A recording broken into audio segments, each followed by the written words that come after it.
السلام علیکم ورحمۃ اللہ۔ ہم امیر سلطان کی طرف ہے ایک خوبصورت محفل کے لیے، اور آپ سے گزارش ہے کہ ویڈیو تقریباً 3:30 سے 4 کے درمیان اپلوڈ ہوتی ہے دوپہر میں۔ اگر آپ میری چھوٹی سی یوٹیوب فیملی سب لوگ اکٹھے اس وقت ویڈیو اوپن کر لیا کریں تو ہم بہت دور تک میلاد کی اس ویڈیو کو پھیلا سکیں۔ چلیں چائے پیتے ہیں اور اس کے بعد محفل کو باقاعدہ آغاز کرتے ہیں۔ ایک بہت خوبصورت محفل ہے، سکپ نہیں کرنی، پوری دیکھنی ہے آپ نے انشاءاللہ۔ وہی حمد ہے جس کو میں نے جمعے کے دن صحن کعبہ میں جمعے کی نماز سے پہلے کعبہ شریف کے سامنے کھڑے ہو کے لکھا تھا، اور آپ کو بتاتی اس لیے ہوں کہ جب آپ سنیں تو آپ کو سمجھ آئے کہ اصل میں یہ بات ہے کیا۔ اور یہ بات یوں تھی کہ جب اللہ نصیب کرے گا آپ عمرے کے لیے جائیں گے انشاءاللہ، تو آپ کو یہ بات پتہ ہو کہ اگر آپ نے جمعہ خانہ کعبہ کے اندر پڑھنا ہے تو آپ کو صبح 10 بجے خانہ کعبہ کے صحن میں موجود ہونا ہے۔ اگر آپ 10 بجے کے بعد پہنچیں گے تو وہ اوپر کے سارے رستے بند کر دیتے ہیں اور پھر آپ کو باہر نماز پڑھنی پڑتی ہے۔ میں چونکہ گروپ لے کے جاتی ہوں، میرے ساتھ 70-80 خواتین ہوتی ہیں، تو ہم جمعرات کی رات سے ہی شور ڈالنا شروع کر دیتے ہیں کہ صبح 10 بجے کے بعد ہم کسی کا انتظار نہیں کریں گے۔ 9:30 بجے ہم ہوٹل سے نکل آتے ہیں، تو ظاہر اتنی ساری خواتین ہوتی ہیں، ان کو مینج کرنا، سب کو ساتھ لے کے چلنا، کوئی بوڑھی ہوتی ہے، کوئی جوان ہوتی ہے، کوئی آہستہ چلتی ہے، کوئی تیز چلتی ہے، لیکن گروپ کا مطلب ہوتا ہے سب کو اکٹھے لے کے چلنا۔ وہ الحمدللہ صبح 10 بجے ہم صحن کعبہ میں تھے، ہمارے سامنے کعبہ شریف تھا، جمعے کا دن تھا، اور الحمدللہ جو آنکھوں کو جو نعمت نصیب ہو سکتی ہے وہ وہاں موجود تھی، لیکن گرمی تھی، اچھی خاصی گرمی، اور ہر بندے کی اپنی اپنی برداشت ہوتی ہے نا، کسی کو کوئی بہت سختی بھی برداشت کرتا ہے، کسی کو ذرا سی بھی نہیں ہوتی۔ تو میرا مسئلہ یہ ہے کہ میری آنکھوں میں اگر چمک پڑے نا تو میرے سر میں درد شروع ہو جاتا ہے۔ وہ خانہ کعبہ کا صحن تو آپ کو معلوم ہے وہ کتنا چمکدار سفید ہے، دھوپ تھی بہت زیادہ اور چمک آنکھوں کو پڑتی تھی تو مجھے آنکھوں کو تکلیف ہوتی تھی۔ چھتریاں ہم یہاں سے لے کے جاتے ہیں اور خاص جمعے کے دن اور زیارتوں کے لیے لے کے جاتے ہیں، وہیں ہمیں اس کی ضرورت پڑتی ہے، لیکن چونکہ اتنے سارے لوگوں کی ذمہ داری سر پہ تھی تو میں اپنی چھتری ہوٹل میں ہی بھول آئی۔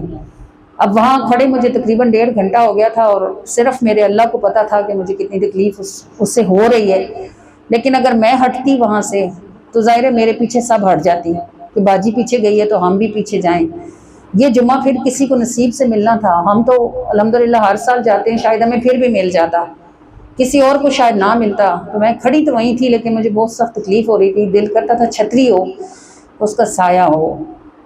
تو ہمارے ساتھ بھاولپور سے ہماری ایک بچی اور اس کا شوہر گئے ہوئے تھے، تھوڑی دیر بعد اس لڑکی نے مجھے چھتری پکڑائی، اس بچی نے، میری گلناز اس کا نام تھا، میں اس کا منہ دیکھتی ہوں، میں نے کہا تم ساتھ لائی تھی؟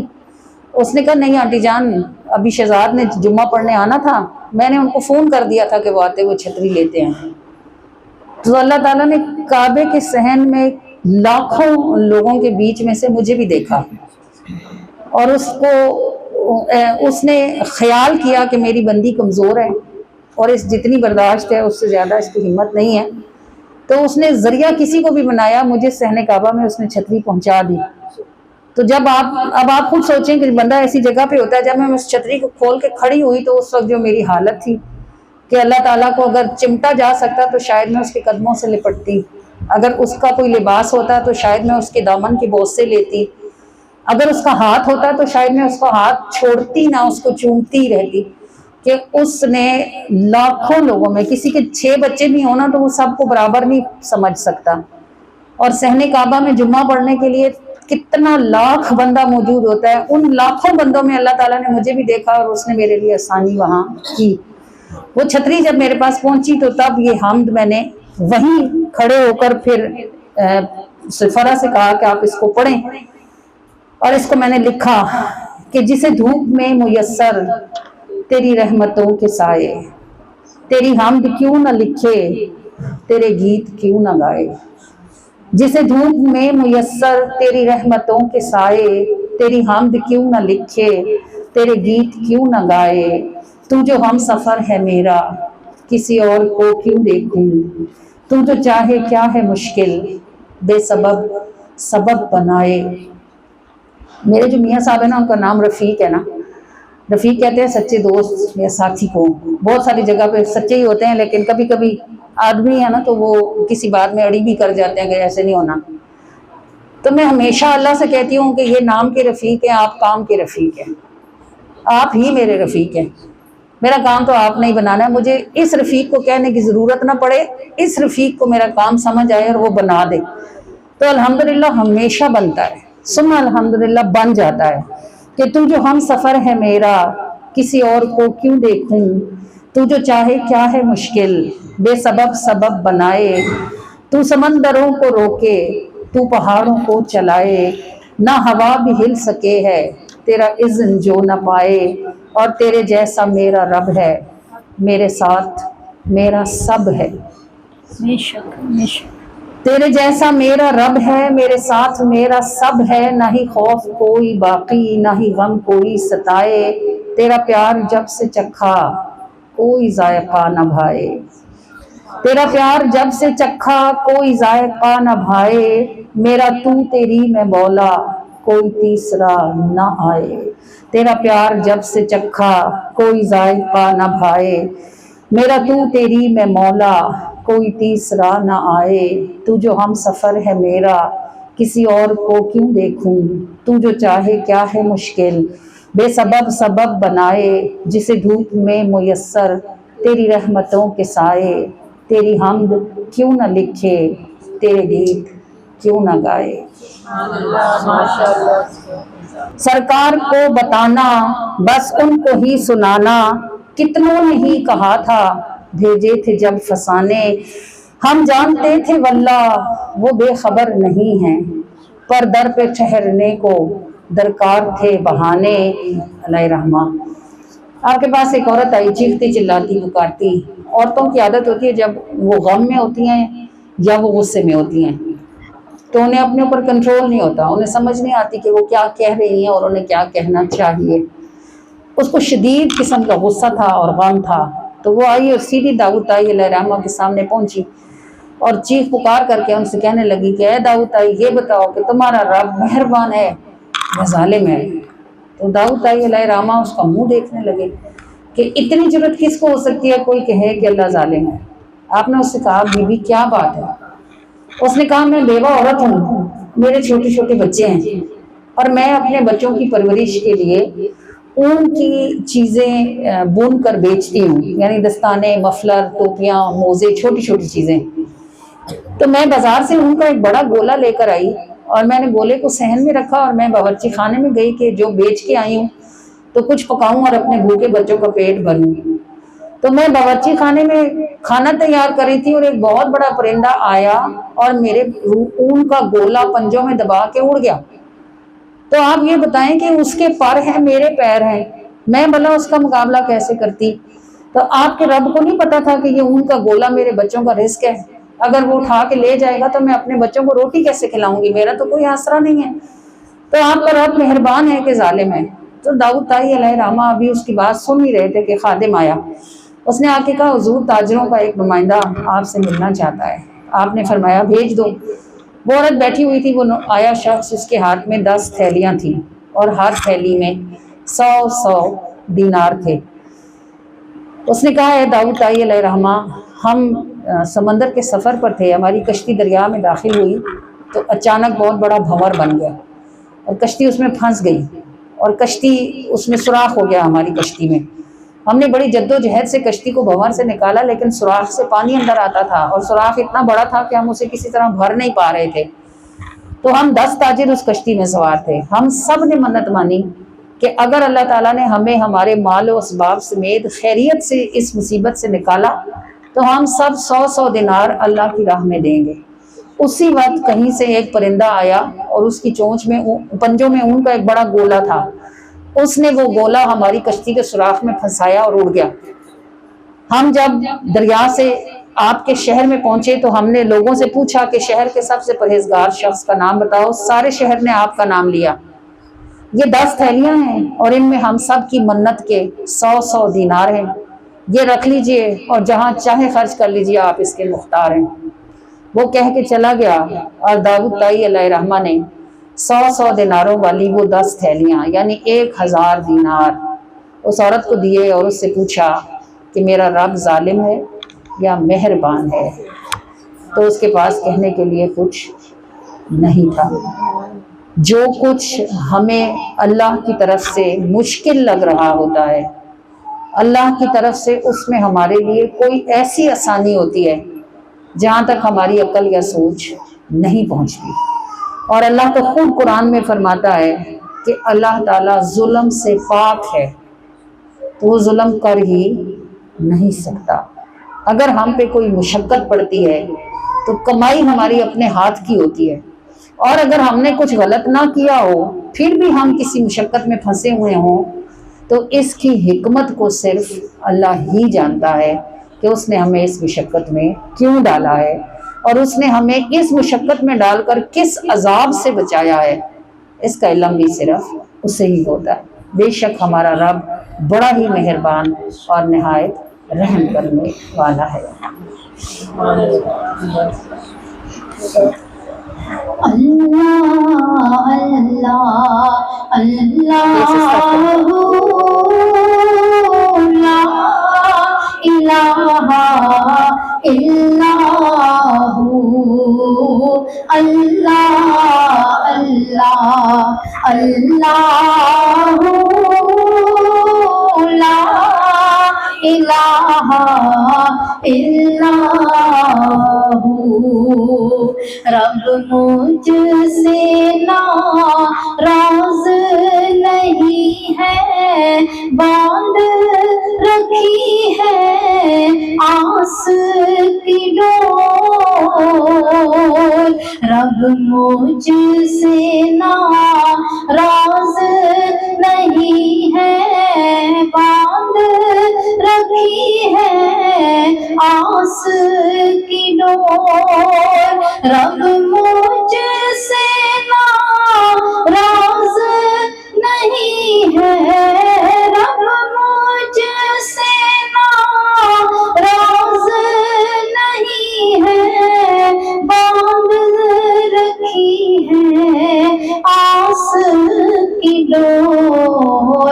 اللہ جانے عالم کے صدقے اللہ میری مشکل توڑ۔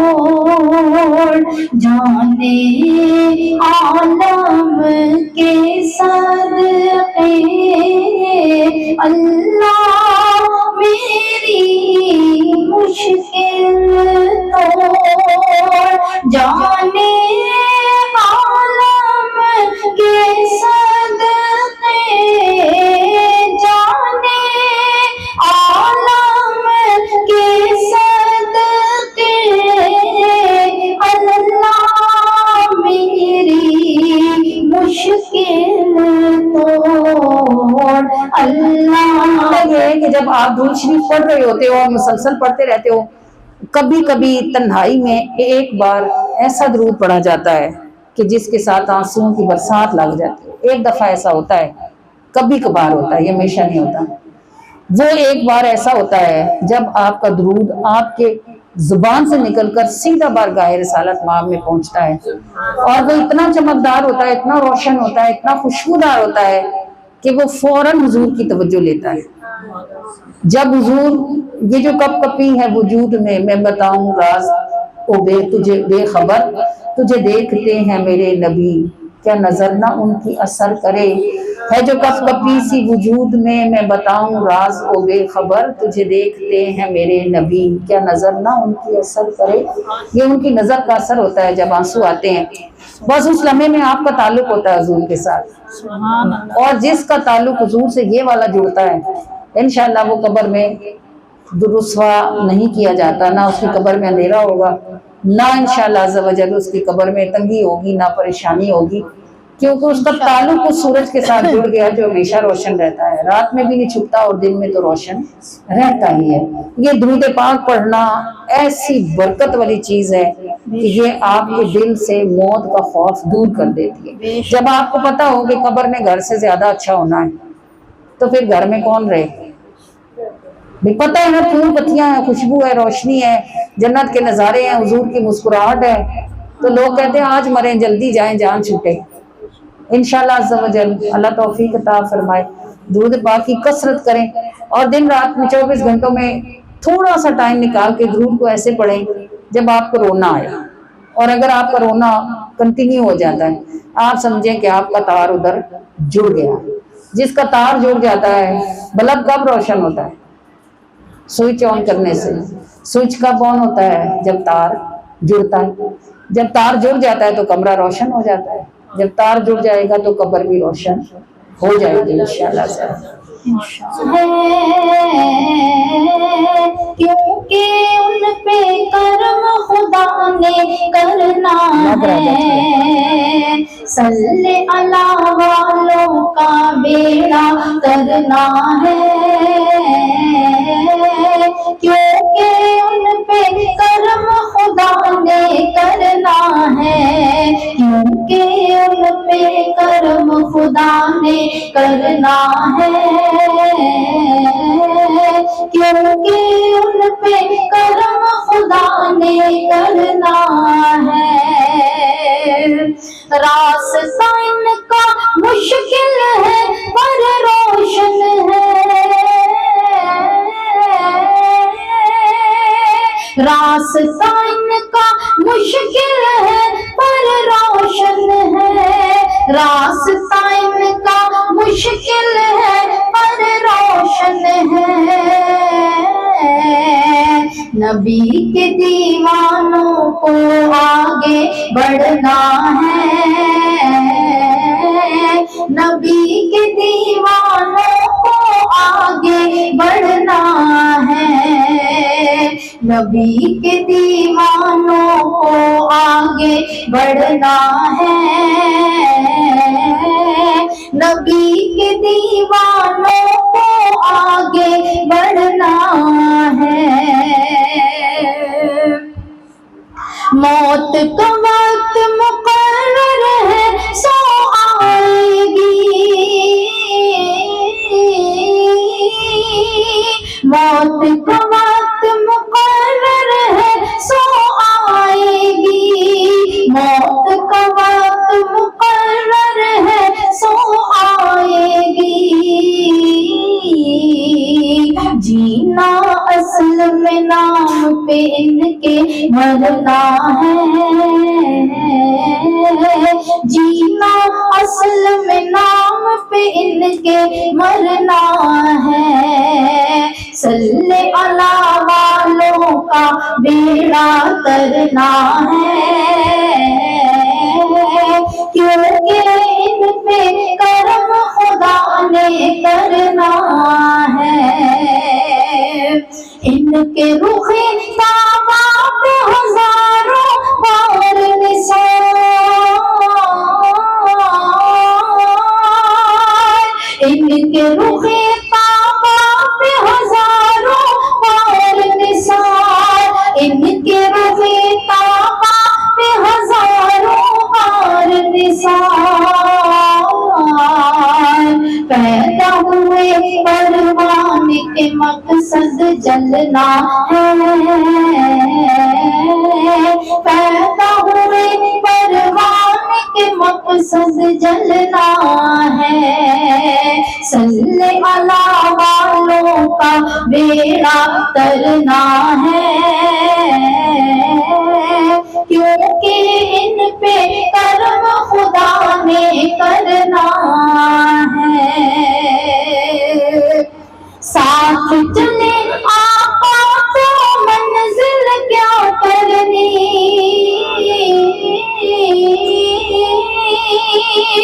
ساتھ چلے آقا تو منزل کیا کرنی. ساتھ چلے آقا تو منزل کیا کرنی.